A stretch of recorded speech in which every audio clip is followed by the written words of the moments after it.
अस्सलाम वालेकुम नाज़रीन, मैं हूँ आपके होस्ट रुखसार करीम। देखते रहिए टुडे पाकिस्तान।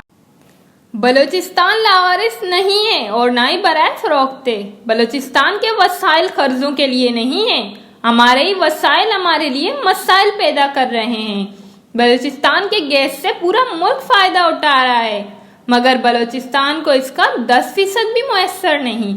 असलम बोतानी तब्दीली सरकार पर बरस पड़े।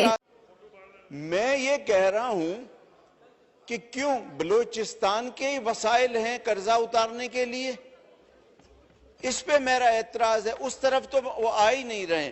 जनाब स्पीकर, इस पे मैं एक तफसीली करूंगा ताकि हमारे बलूचिस्तान के लोग भी सुने कि क्या नाइंसाफी हो रही है। ये किसी खास पर्टिकुलर सरकार को या हुकूमत को मैं मरूज इल्जाम नहीं ठहरा रहा हूं।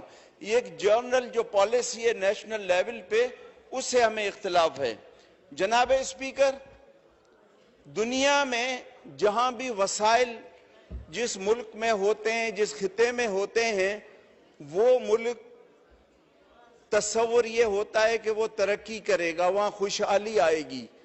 लेकिन बलूचिस्तान की बदकिस्मती ये है कि हमारे ही वसाइल हमारी मुसीबतों और हमारे मसाइल का सबब बन रहे हैं। आप कहां से